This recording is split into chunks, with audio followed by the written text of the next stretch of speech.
The late afternoon sun cast long shadows across the painted desert as Victoria Blackwood struggled against the coarse ropes cutting into her wrists and ankles. Dust caked her once fine blue dress, and a trickle of blood ran from where she'd been, struck across the temple. The steel rails beneath her back were still warm from the day's heat, a cruel contrast to the cold fear gripping her heart. "Please," she called out, her voice growing hoarse. "Somebody help me." But only the whisper of the desert wind answered, carrying her pleas away into the vast emptiness. 20 minutes earlier, the Holcomb gang had left her here with mocking laughter, their leader's words still ringing in her ears. "Your father should have paid his debts, Miss Blackwood. Now he'll pay with something far more precious than money." Victoria's father, Judge William Blackwood, had sentenced Rex Holcomb's brother to hang last spring. This was revenge calculated, cruel, and soon to be complete. In the distance, the faintest vibration began to travel through the rails beneath her, a harbinger of approaching doom. 3 miles west. Cole Derringer sensed his mare's sudden alertness before he heard anything himself. The animal's ears pricked forward, and her steady trot faltered. A seasoned rider who'd spent the better part of 15 years in the saddle, Cole knew to trust his horse's instincts. He pulled back gently on the reins, listening. The distant whistle of the 4:15 train from Tucson reached him on the breeze. Nothing unusual. There, he'd timed his journey to cross the tracks well ahead of its passing. But something else caught his attention. A faint cry carried on the wind, almost indistinguishable from the desert sounds. Cole's weathered face hardened beneath the shadow of his Stetson. At 34, his eyes had seen more than most men witness. In twice that span, former Union cavalry, then bounty hunter, now drifting wherever the horizon called. The war had left him with a pronounced limp from a Confederate bullet and a deep-seated wariness of mankind's capacity for cruelty. Urging his horse forward at a cautious trot, Cole followed the sound, one hand resting casually on the Colt revolver. At his hip, as he crested a small rise, the sight before him snapped his posture straight. A woman bound to the tracks, the distant train already visible as a smudge of black smoke against the copper sky. "Damn it all," he muttered, immediately digging his heels into his mare's flanks. The horse responded instantly, breaking into a gallop toward the desperate scene. Victoria had given up screaming, conserving her energy for one final effort to free herself. The ropes refused to yield, expertly tied by men who knew their craft. The vibration beneath her had grown from a suggestion to an unmistakable tremor, and the train's whistle sounded again, closer now. She closed her eyes, tears streaming down her dust-streaked face, when the sound of pounding hoofbeats cut through her despair. "Hold on." A deep voice called. Victoria's eyes flew open to see a rider approaching fast, a tall man on a chestnut. Mare, pushing the animal to its limits. Hope surged through her, but the train was close now, too close, its rhythmic chug growing louder with each passing second. Cole reached her with barely a minute to spare. Dismounting with practiced efficiency despite his bad leg, he pulled a bowie knife from his boot and began sawing at the ropes binding her ankles. "Train's coming fast," he said, his voice calm despite the urgency of their situation. "When I free your legs, roll toward me. Don't wait." The knife sliced through the first rope as the train rounded the distant bend, its whistle screaming a warning. The engineer had spotted them, but physics was unforgiving. A train at full speed needed over a mile to stop, and they had yards. "Who did this?" Cole asked, working on the second rope. "Holcomb gang," Victoria managed, her voice shaking. "Revenge against my father." Something dark flashed across Cole's face at the name, but he remained focused on his task. The second ankle rope gave way. "Roll," he commanded, already moving to her wrists. Victoria obeyed, twisting her body away from the tracks as the ground. trembled violently beneath them. The train was close enough now that she could see the horrified expression on the engineer's face as he pulled desperately on the brake lever. Cole sliced through one wrist rope, then the other, grabbing Victoria's arm and hauling her away from the tracks with seconds to spare. They tumbled together down the slight embankment as the locomotive thundered past, its metal wheels screaming against the rails where Victoria had been tied moments before. For several long seconds, they lay in the dirt, the train's passing creating a wind that whipped dust into small cyclones around them. Victoria's heart hammered in her chest, the realization of her near death slowly sinking in. Cole was already on his feet, scanning the horizon with narrowed eyes. "Can you stand, miss?" he asked, offering his hand. Victoria nodded shakily, taking his calloused palm and pulling herself up. Now standing, she got her first clear look at her rescuer. Tall and lean, with dark hair streaked with premature silver at the temples, his face weathered by sun and hardship. A scar ran from his left eyebrow to his cheekbone, giving him a perpetually watchful expression. His clothes were trail-worn, but well-maintained denim pants, faded blue shirt, leather vest, and a dust-covered duster. "Thank you," she said, her voice barely above a whisper. "You saved my life, Mr. Derringer." Cole Derringer. He looked her over with clinical detachment, assessing for injuries. "You're Judge Blackwood's daughter." It wasn't a question. "Victoria Blackwood," she confirmed, surprised. "How did you pass through Copper Springs last month?" "Saw you with your father at some town gathering." He turned, whistling for his horse. "We need to move. Holcomb's men might be watching, making sure their handiwork goes according to plan." The mention of the gang brought reality crashing back. Victoria glanced down at her torn dress, suddenly conscious of her disheveled appearance. "I need to get home. My father must be beside himself with worry." Cole's expression darkened. "Miss Blackwood, if Rex Holcomb went to these lengths, your home's the last place you should go. That's exactly where they'll look for you when they discover their plan failed. But my father likely already has every lawman in 3 counties searching for you." Cole checked his pocket watch. "Sun's setting soon. We need shelter and a defensible position." He helped her onto his horse before swinging up behind her. "There's an old line cabin about 5 miles east. We'll head there. Then send word to your father when it's safe." As they rode away from the tracks, Victoria glanced back at the now empty rails. Had Cole been a few minutes later, she shuddered, unconsciously leaning back against the solid presence behind her. "Mr. Derringer," she said after they'd ridden, in silence for several minutes. "You recognize the Holcomb name. You've had dealings with them before?" The muscles in the arm around her waist tensed slightly. "You could say that." Something in his tone warned against pressing further, but Victoria had never been one to heed warnings. "They're dangerous men." "Yes, ma'am, they are." His voice was flat. "And now they're after both of us." The implications of those words hung in the desert air as they rode eastward, the setting sun casting their single, merged shadow far ahead on the trail. Chapter 2. Shelter from the SDOMV. Line cabin appeared as little more than a shadow against the darkening landscape, a small, sturdy structure built by the railroad company for workers maintaining the distant tracks. Long abandoned, it stood as a silent sentinel in the growing twilight. Cole approached cautiously, circling the perimeter before dismounting. "Wait here," he instructed Victoria, drawing his revolver. She watched as he moved with surprising stealth, despite his limp, checking the cabin's interior before returning to help her down from the horse.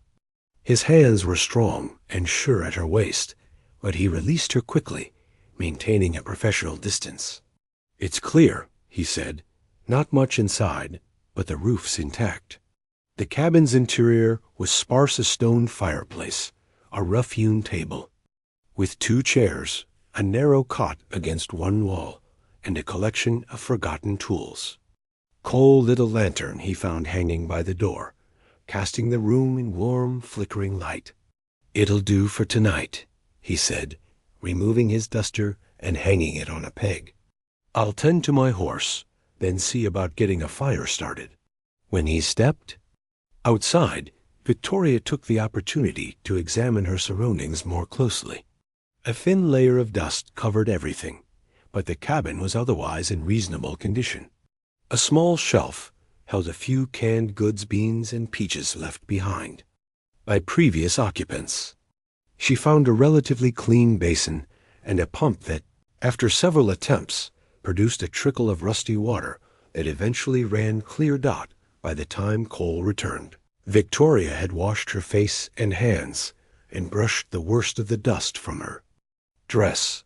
The cold water had revived her somewhat, though the events of the day were beginning to take their toll. She watched as Cole efficiently built a fire, his movements economical and practiced. "You've done this before," she observed. "Many times." He didn't elaborate further. As the fire grew, Victoria found herself studying her rescuer more carefully. There was something in his manner, a coiled tension, a watchfulness that spoke of a man accustomed to danger.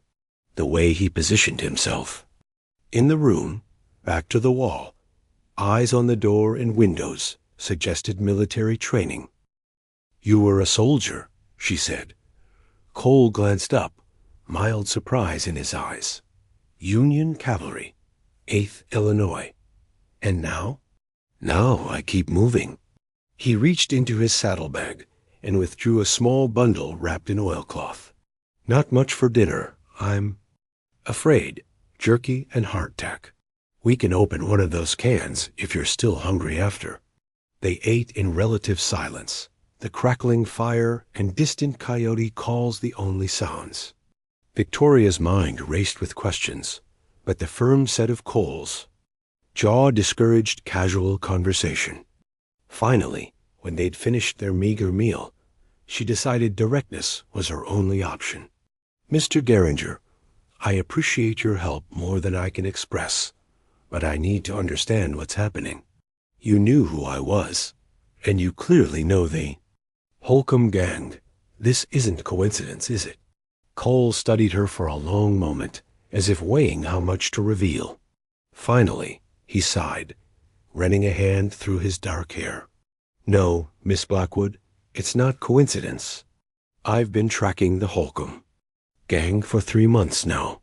He paused, reaching for his inside vest pocket and withdrawing a folded paper. When he handed it to her, Victoria recognized it immediately, a wanted poster with Rex Holcomb's face prominently displayed. "You're a bounty hunter," she said, understanding dawning. "Sometimes. This one's personal." His voice had hardened. "Rex. And his boys raided a settlement in the San Pedro Valley last year. Small place called Willow Creek. I remember my father speaking of it. It was terrible. They burned the entire town, killed." She stopped suddenly, looking up at him with new understanding. "You were from Willow Creek?" Cole's gaze remained fixed on the fire. "My wife and son were there while I was away guiding a survey team. By the time I got back, there was nothing left but ashes and graves." Victoria's hand instinctively moved toward his, then hesitated. "I'm so sorry." "Been tracking them ever since," he continued, as if he hadn't heard her. "Almost. Caught up with them near Tucson last month, but they slipped away. Followed their trail to Copper Springs, where I learned they were planning something against your father. Didn't know what until today. Why didn't you warn him?"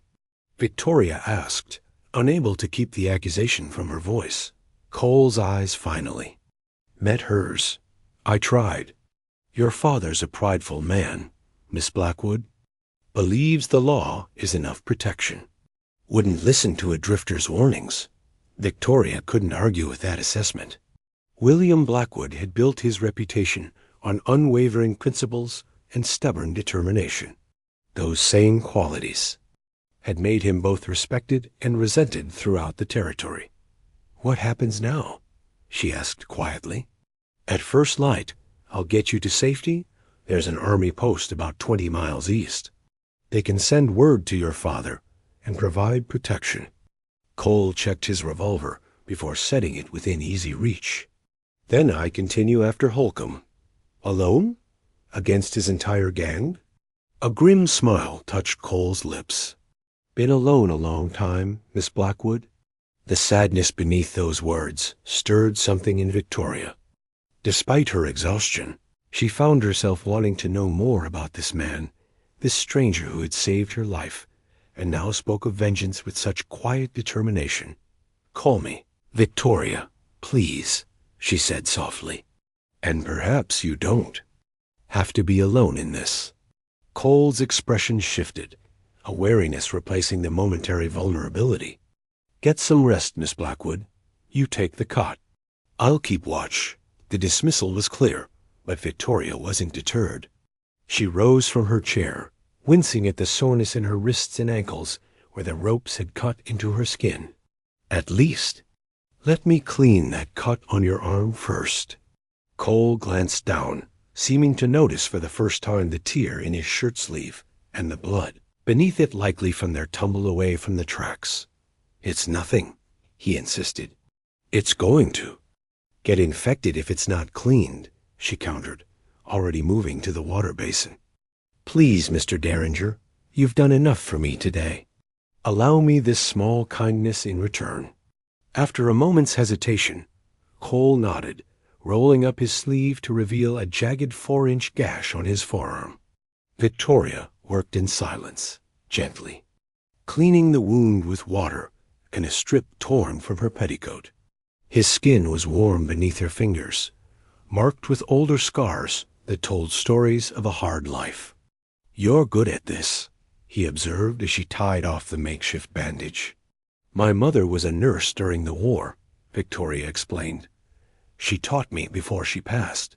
When she finished, their eyes met briefly, and something unspoken passed between them, an acknowledgement of shared loss, perhaps, or simply gratitude for a moment of human connection in the midst of danger. The moment was shattered by the distant sound of hoofbeats, multiple horses approaching from the west. Cole was on his feet instantly, extinguishing the lantern with one quick movement. "Get down," he ordered, drawing his revolver and moving to the window. Victoria crouched beside the cot, heart pounding as Cole peered through a gap in the shutters. "4 riders," he reported quietly, moving slow, searching. "Holcomb's men. How did they find us?" Victoria whispered. "They know this territory better than most, probably checking every possible shelter." Cole moved to his saddlebag, withdrawing a second, smaller revolver. "Take this. 5 shots. Use them only if you have to." The weight of the gun felt foreign in Victoria's hand, but she gripped it firmly, determined not to be helpless again. Cole positioned himself by the door, his expression now completely transformed, the weariness replaced by a predatory focus. That sent a chill down her spine. "If this goes badly," he said without looking at her, "there's a back window. It's small, but you should fit through. Get to my horse. She's trained to respond to a whistle, 3 short bursts. Ride east and don't stop till you reach the army post." "I won't leave you," Victoria protested. Cole turned then, his eyes locking with hers. "Yes, you will. Because your testimony is what will hang Holcomb if I fail." The riders were close now, their voices carrying on the night air. Victoria recognized the cruel laugh that had accompanied her being tied to the tracks hours earlier. "Well, well," a voice called out. "Looks like someone's been making themselves comfortable in our little hideaway. Come on out, friend. Let's have a talk." Cole's jaw tightened. "Rex himself," he whispered. "Stay down and be ready." As Victoria pressed herself against the wall, the gun clutched in her trembling hands, she realized with startling clarity that her life had irrevocably changed. Whatever happened in the next few minutes, She would never be the same woman who had begun this day, the sheltered daughter of a prominent judge. That woman had died on the train tracks. Who would emerge from this cabin was yet to be determined. Chapter 3. Hunters and Prey. I know someone's in there. Rex Holcomb called again, his voice carrying a dangerous edge beneath its false joviality. Got smoke coming from your chimney, friend. Not smart in these parts. Cole remained motionless by the door, every muscle tense as he calculated their options. The small cabin offered little tactical advantage. 1 door, 2 windows, minimal. Cover, 4 against 1, with Victoria to protect. Not odds he liked. Maybe it's that judge's girl, another voice suggested. Train engineer said someone pulled her off them tracks. Impossible, Rex replied, though doubt had crept into his tone. Nobody knew where we left her. Inside, Cole caught Victoria's eye and motioned toward the back of the cabin. She shook her head stubbornly, gripping the revolver tighter. Her defiance would have impressed him under different circumstances, but now it complicated an already desperate situation. Last chance to be sociable, Rex called. Then we're coming in shooting. Cole made his decision. Hold your fire, Holcomb. He shouted through the door. I'm coming out. Cole, no, Victoria hissed, but he silenced her with a sharp gesture. When I'm clear, move to the back window, he whispered. Be ready to run. Before she could protest further, Cole opened the door a crack, keeping his body shielded behind the wooden frame. The moonlight illuminated 4 mounted figures about 20 yards from the cabin, their horses shifting nervously. That's far enough, Cole called out, his voice steady. State your business. There was a moment of silence, then a low, incredulous laugh. Well, I'll be damned, Rex said. Cole Derringer himself. Boys, we got ourselves a genuine war hero turned bounty hunter. I know who you are, Holcomb, Cole replied evenly. 4 months I've been tracking you since Willow Creek. Willow Creek? Rex sounded genuinely confused for a moment before understanding dawned. That little nothing town we cleaned out last year? Don't tell me you're still sore about that. Cole's grip tightened on his revolver. You murdered 37 people. 2 of them were my family.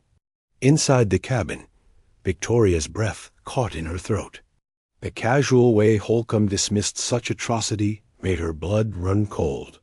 Business is business, Derringer, Rex replied, his tone hardening. Now, why don't you tell us if you've seen a young lady around these parts? Judge's daughter. Pretty little thing. We've got unfinished business with her. Haven't seen anyone, Cole lied smoothly. Been tracking you boys for days. Lost your trail this morning and stopped here for the night. Rex's disbelieving chuckle carried clearly across the distance. That so? Then you won't mind if we come in and warm ourselves by your fire? Getting chilly out here. Cole knew the moment of confrontation was inevitable. I mind very much. In fact, I think it's time you boys moved on. I've got a federal warrant for your arrest, Rex. All of you. You aiming to take all 4 of us, Derringer? Those Yankee bullets must have scrambled your brains along with your leg. The standoff stretched for several tense seconds. Cole could feel Victoria's eyes on him from inside the cabin, could sense her fear and determination. Whatever happened next, he needed to draw the gang away from the cabin, give her a fighting chance to escape. I'm giving you one opportunity. Rex, Cole said, his voice carrying clearly in the night air. Surrender now, face a judge, or this ends with blood. Rex's laugh was joined by his companions. You hear that, boys? The crippled bounty hunter is giving us chances. His voice dropped, all pretense of civility gone. Here's my counteroffer, Derringer. Step aside, give us the girl if she's in there, and I'll kill you quick instead of slow. For old time's sake. Cole's response was a swift, precise shot that knocked Rex's hat from his head. The sound shattered the night's silence, sending nearby birds flapping from their roosts. Instantly, the outlaws scattered for cover, returning fire as Cole ducked back inside the cabin. "Stay down," he shouted to Victoria, overturning the heavy table to create a barricade. Bullets splintered the wooden walls and shattered one window. Victoria pressed herself into the corner, her knuckles white around the grip of the small revolver. Cole fired methodically through the broken window, forcing the attackers to keep their distance. 3 shots left, he muttered, more to himself. Then to Victoria. Need to make them count. Outside, Rex bellowed orders to his men. "Mitch, circle around back. Jonah, get to the east side." Cole realized they were about to be surrounded. "Victoria," he said urgently, using her given name for the first time. "You need to go. Now." Their eyes met across the darkened cabin, illuminated only by moonlight streaming through the broken window and bullet holes. Something passed between them, an understanding, a connection forged in danger. "I'll create a diversion," he continued. "When you hear me engage them out front, go through the back window. Remember 3 short whistles for the horse." Victoria crawled toward him, still keeping low. "Come with me," she pleaded. "We can both escape." Cole shook his head. "One horse won't outrun them with double weight. And someone needs to slow them." Down, he pressed additional ammunition into her hand. "I'll find you. You promise?" she asked, her voice barely audible above the gunfire. "I promise." He held her gaze for a moment longer than necessary. "Now go." With that, Cole moved to the door, took a deep breath, and charged out firing. His sudden offensive caught the outlaws by surprise. One man went down immediately, clutching his shoulder. The others returned fire wildly as Cole dove for cover. Behind a water trough dot inside, Victoria scrambled to the back window. It was small, as Cole had said, but she managed to squeeze through, dropping to the ground outside with a muffled thud. The sounds of gunfire continued from the front of the cabin, punctuated by shouted curses. Heart-pounding, she crept along the cabin's rear wall until she spotted Cole's mare, tethered to a juniper tree about 30 yards away. The animal's ears were pricked forward, alert to the commotion, but holding steady, well-trained, just as Cole had said. Victoria glanced back toward the cabin, torn between escape and the inexplicable urge to help the man who had now saved her life twice. A rational voice in her head reminded her that she would only be a liability in a gunfight, that Cole's chances were better if he didn't have to worry about protecting her. Making her decision, Victoria put her fingers to her lips and whistled 3 short bursts. The mare immediately pulled against its tether, breaking free with practiced ease. As the horse trotted toward her, Victoria heard a cry of pain from the direction of the firefight, a voice she recognized with dread certainty as Cole's. "No," she whispered, frozen in indecision as the mare reached her. A voice called out from the darkness to her left. "Going somewhere, Miss Blackwood?" Victoria spun to find one of Holcomb's men, Mitch, she presumed emerging from the shadows. Rifle aimed at her chest. She reacted without thinking, raising the small revolver and squeezing the trigger before he could fire. The recoil surprised her, but the shot found its mark.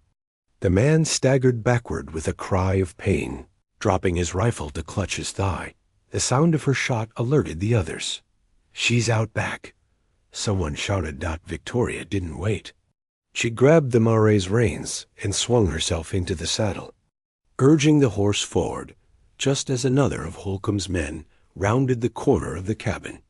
A bullet whistled past her ear as she bent low over the mare's neck, galloping into the darkness. Behind her, the gunfire at the cabin intensified, then gradually faded as distance grew between them. Tears stung Victoria's eyes, tears of fear, relief, and something deeper she couldn't name. The image of Cole standing against 4 men alone burned in her mind. She rode hard for nearly an hour, following the stars eastward as Cole had instructed.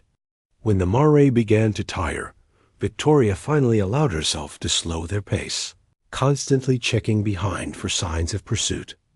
The desert night was still around her, the only sounds the horses' breathing and the occasional call of a night bird. Victoria was contemplating where to stop and rest when a distant noise caught her attention. Hoofbeats approaching fast from Foss. Behind, her heart sank. Had Holcomb's men managed to follow her after all? She urged the tired Mare forward, searching desperately for cover in the moonlit landscape. The pursuing rider gained ground with alarming speed. Victoria's mind raced. The army post was still hours away, and the Mare couldn't maintain this pace much longer. Making a split-second decision, she veered off the trail toward a cluster of large boulders. Dismounting quickly, she led the horse behind the rocks and drew the revolver, steadying her shaking hand. The approaching rider slowed, clearly having lost sight of her. Victoria held her breath as hoofbeats circled near her hiding place. Then a familiar voice called out softly, "Victoria?" She nearly collapsed with relief. "Cole?" She emerged from behind the boulders to find him astride a borrowed horse, his left arm hanging awkwardly at his side, blood darkening his shirt sleeve. His face was streaked with sweat and grime, but his eyes lit with unmistakable relief at the sight of her.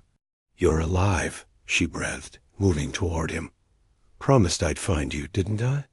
He replied, attempting a smile that turned into a grimace of pain. As he dismounted stiffly, Victoria noticed more blood on his side.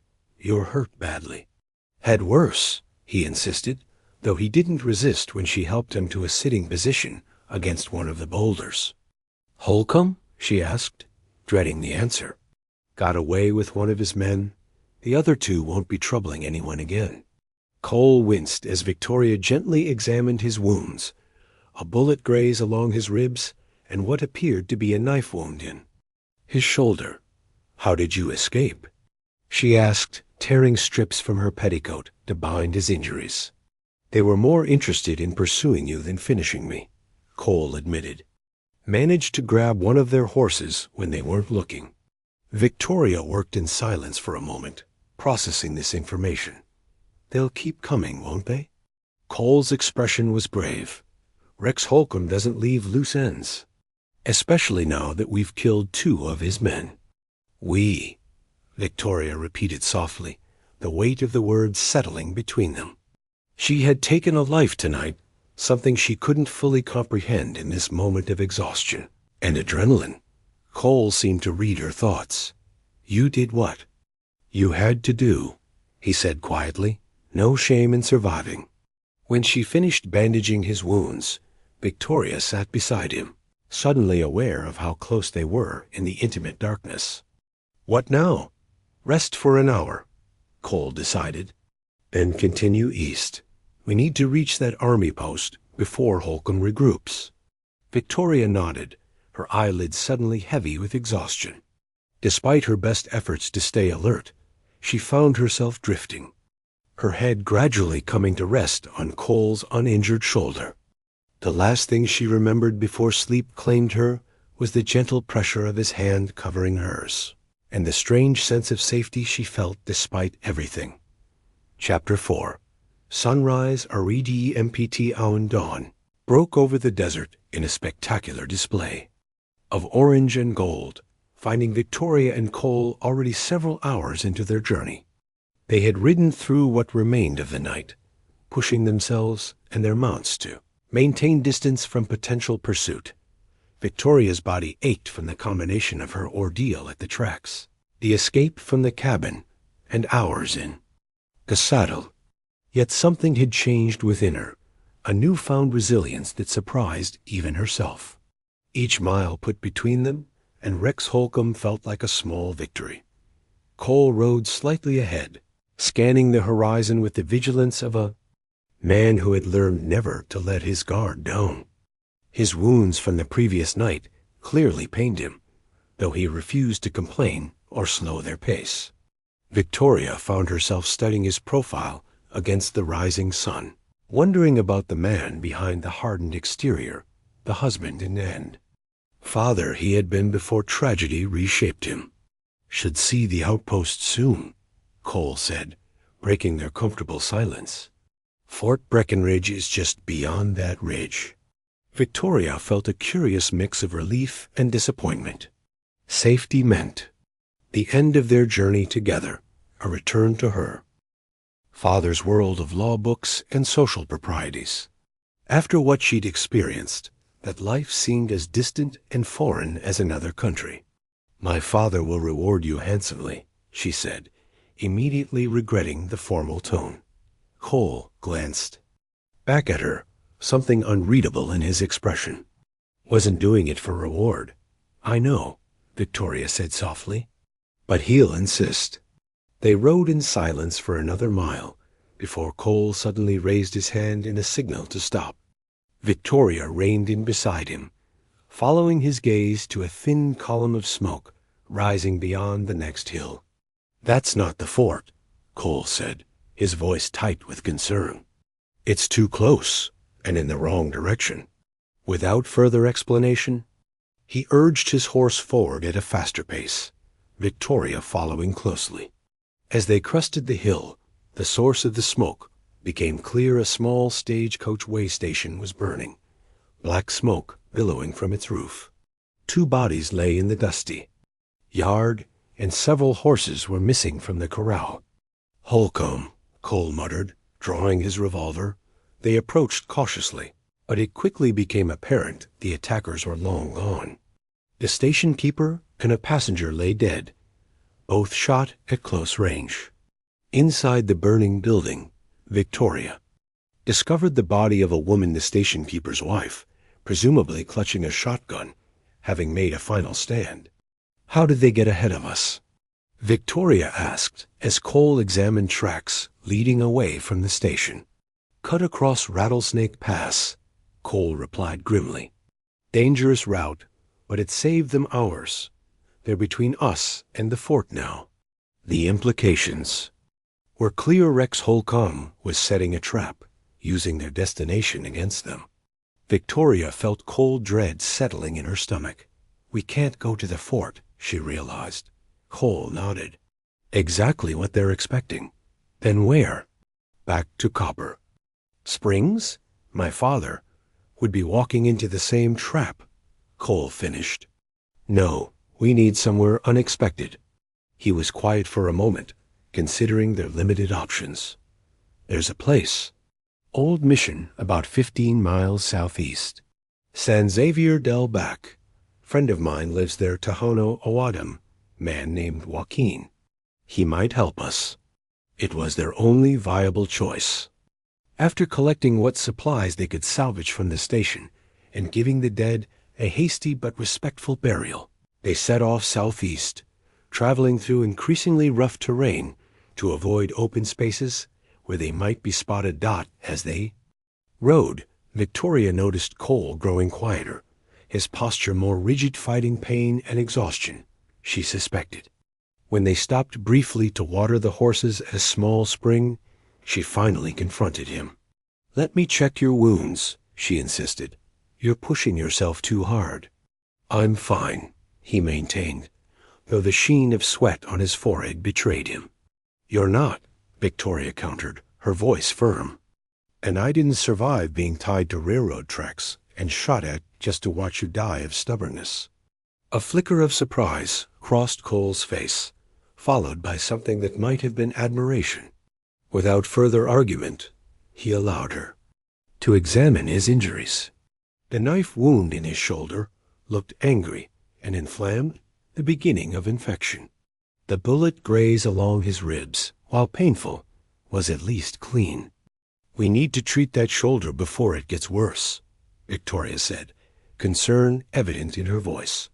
Cole nodded toward a small plant growing near the spring. Creosote bush. Leaves make a poultice that helps with infection. Joaquin taught me. Victoria gathered the leaves, following Cole's instructions to crush them into a paste using water from the spring. As she applied the pungent mixture to his wound, their eyes met.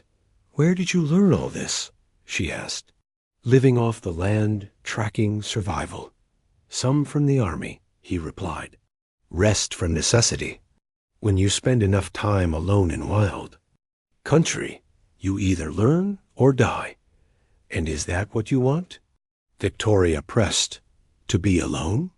The question hung between them, more intimate than the physical contact of her hands on his skin.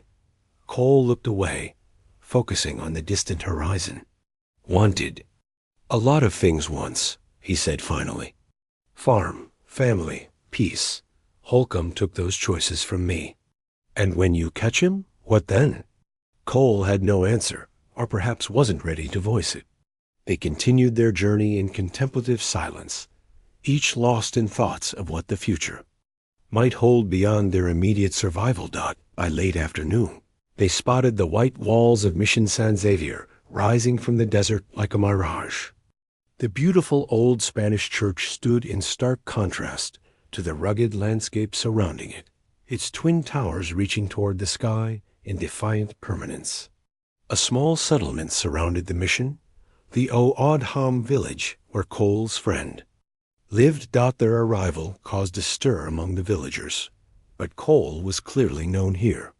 An older man with deeply lined features and silver-streaked black hair approached them, concern evident in his expression. "Cole Derringer," he greeted in accented English. "You bring trouble to our door." "Afraid so, Joaquin," Cole admitted as he dismounted stiffly. "Need your help." Joaquin studied Victoria with shrewd, knowing eyes before nodding once. "Come, inside." The old man's home was simple but comfortable, a blend of traditional O'odham design and Spanish influence. He listened without interruption as Cole explained their situation, occasionally glancing at Victoria with undisguised curiosity. "Rex Holcomb is a disease upon this land," Joaquin said when Cole finished. "You are welcome here, both of you." His wife, a kind-faced woman named Louisa, tended to Cole's wounds with greater skill than Victoria had managed, using herbs and remedies passed down through generations. Meanwhile, Joaquin sent riders to scout the surrounding area for signs of Holcomb's men. For the first time since her ordeal began, Victoria felt truly safe, if only temporarily. Clean, fed, and resting on a pallet in the corner of Joaquin's home, she watched as Cole conversed quietly with the older man. Despite his injuries and exhaustion, there was an ease to Cole here that she hadn't seen before, as if some of his burdens were temporarily lifted in this place, among friends. Night fell, bringing with it a serene quiet broken only by the distant singing from the mission where evening prayers were being offered. Victoria stepped outside, drawn by the peaceful sounds. The desert air had cooled, and stars filled the sky in uncountable multitudes. "Beautiful, isn't it?" Cole's voice came from behind her. He moved to stand beside her, his tall figure silhouetted against the starlight. "It is," she agreed. "Hard to believe there's still beauty in a world where men like Holcomb exist." Cole was silent for a moment before responding. "Maybe that's why it matters so much, the contrast." Victoria turned to face him fully. "What will you do when this is over? Continue hunting bounties? Drifting?" "Haven't thought that far ahead," he admitted. "Been living for vengeance so long, hard to imagine beyond it." "There is a beyond," Victoria said softly. "Has to be." Something shifted in Cole's expression, a softening around the eyes, a vulnerability he rarely allowed himself to show. "What about you? Back to being the judge's daughter?" Victoria shook her head slowly. "I don't think I can go back to that life. Not really.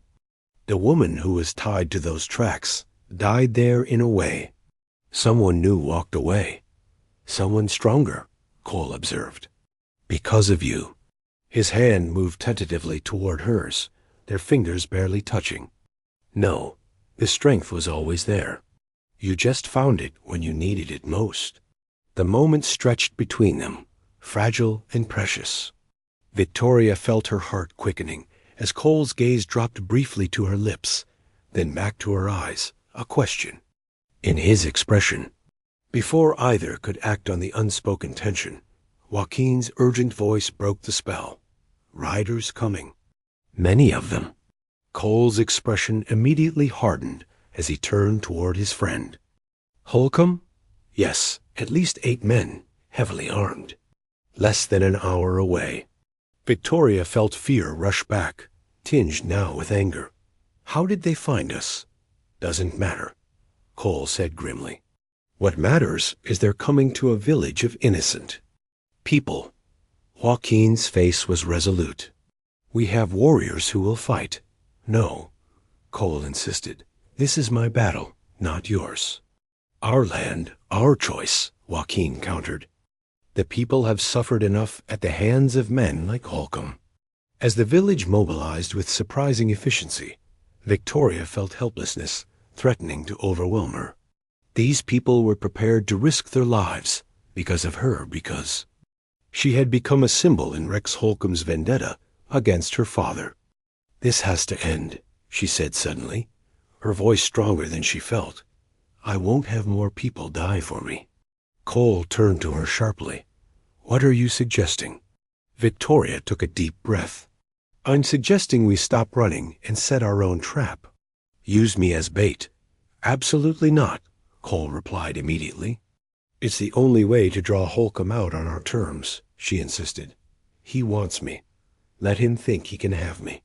The argument that followed was heated but brief. In the end, Cole recognized the determination in Victoria's eyes, the same stubborn resolve he'd seen when she refused to leave him at the cabin. With reluctant admiration, he began to modify her plan into something that might actually work. Without getting her killed, as dawn approached, Victoria stood alone in the mission courtyard, her figure clearly visible to anyone approaching from the east. She wore the same blue dress from the day of her abduction, now cleaned and mended by Louisa. Her hair was arranged as she typically wore it in Copper Springs, the perfect picture of Judge Blackwood's daughter. Inside the mission and surrounding buildings, Cole, Joaquin, and 20 Oatham warriors waited in carefully concealed positions. Victoria fought to keep her breathing steady as the sound of approaching horses grew louder. This was their one chance to end Holcomb's threat permanently, to find justice not just for Cole's family, but for everyone who had suffered at the outlaws' hands. Rex Holcomb appeared first, riding a black stallion and looking supremely confident. Behind him came 7 men, all armed, spreading out to surround the courtyard. Rex's eyes locked on Victoria, a cold smile spreading across his face. Miss Blackwood, he called out, his voice carrying across the quiet courtyard. How considerate of you to save us the trouble of dragging you out. Victoria lifted her chin defiantly. I'm tired of running, Mr. Holcomb. Rex dismounted, keeping his revolver trained on her as he approached. Smart girl. Where's your crippled protector? Finally wise up and leave him behind? Cole Derringer is dead, Victoria lied steadily. Your men at the way station wounded him. Badly. He died on the trail. A look of genuine disappointment crossed Rex's face. That's a shame. I wanted to kill him myself. Man who killed my brother deserves special attention. This revelation startled Victoria, though she fought to keep her expression neutral. Cole had never mentioned this connection. Your brother was a murderer who was lawfully executed, she said, echoing her father's courtroom demeanor. Just as you will be. Rex laughed, now just feet away from her. Brave words from a woman about to die. But first, you'll write a letter. To your father. Tell him exactly what happens when he crosses Rex Holcomb. I don't think she'd be writing any letters today. Cole's voice rang out as he stepped from the shadows of the mission doorway, revolver aimed squarely at Rex's chest. It's over, Holcomb. Rex's face contorted with hatred. Derringer. Should've known you were too stubborn to die properly. What followed was chaos. Holcomb's men opened fire as Victoria dove for cover behind a stone well. Cole's first shot caught Rex in the shoulder, spinning him but not dropping him. Simultaneously, Joaquin and his warriors emerged from their hiding places, arrows and bullets finding targets among the surprised outlaws. Through the confusion, Victoria saw Rex stumbling toward a side exit, clutching his wounded shoulder. Without thinking, she grabbed a fallen revolver and pursued, determined not to let him escape again. She caught up to him in a small garden behind the mission, where he was attempting to mount a horse tethered there. "Stop," she commanded, aiming. The revolver with both hands. Rex turned slowly, his face a mask of pain and fury. "Judge's daughter has teeth," he snarled. "But do you have the stomach to use that gun, girl?" Victoria's hands trembled slightly, but her aim remained true. "You tied me to railroad tracks and left me to die.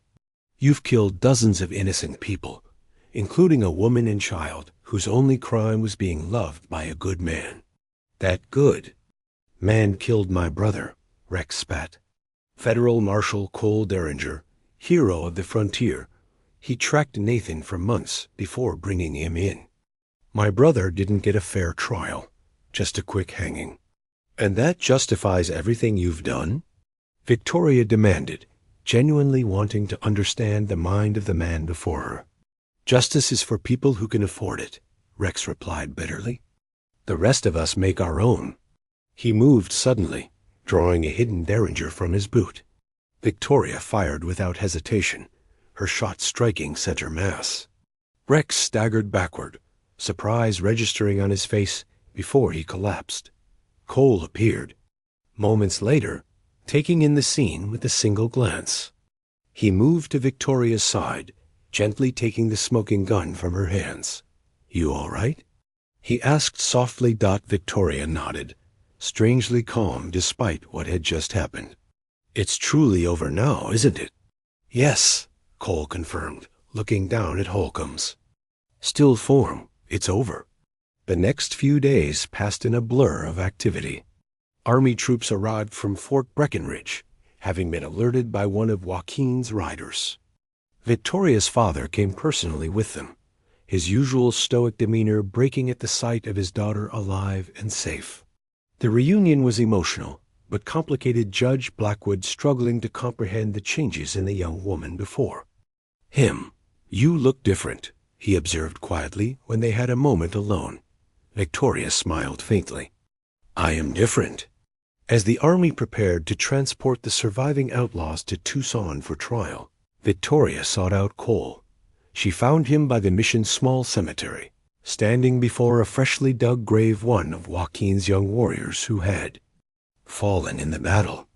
"My father wants me to return to Copper Springs with him tomorrow," she said without preamble.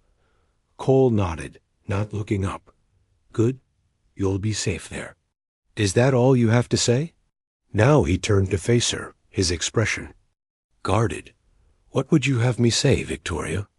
"Perhaps that these past days meant something," she replied, her voice gaining strength. "That what happened between us matters." "Of course it matters," Cole said quietly. "But your world is in Copper Springs. Mine is elsewhere." "It doesn't have to be." Victoria moved closer, her heart pounding. "The army captain offered you a position as a scout. You could stay in the territory." A hint of surprise crossed Cole's features. "You spoke to him about me?" "I did." Victoria took a deep breath before continuing. "Vengeance kept you going when you had nothing else, Cole, but it's finished now. Holcomb is gone. Your family has justice. What will drive you forward now?" Cole was silent for a long moment, his gaze moving back to the fresh grave. "For 7 years, I've lived with only one purpose. Don't know who I am without it." "I do," Victoria said simply. "You're the man who saved me, who taught me my own strength, who showed me there's still good worth fighting for in this world." She reached for his hand, intertwining their fingers. "I'm not asking for promises. Just don't disappear.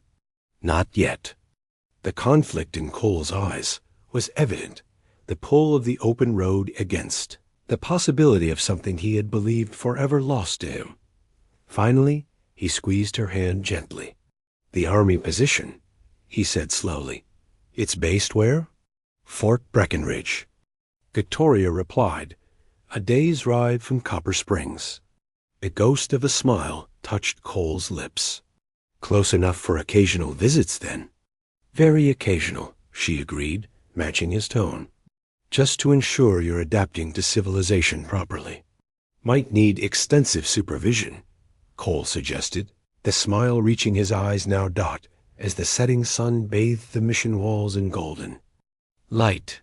Victoria felt a sense of possibility she hadn't experienced before, not the naive hopes of her former sheltered life, but something richer and more nuanced. A beginning forged in fire, tempered by shared danger and mutual respect. Whatever came next would not be easy. Cole carried deep scars, both physical and emotional. Victoria had a new understanding of the world's darkness. But standing together, in the fading light, both felt the weight of the past beginning to lift, making room for whatever the future might hold. "So," Cole said finally, his voice low and warm, "what happens now?" Victoria smiled up at him, hope shining in her eyes. "Now, we begin again."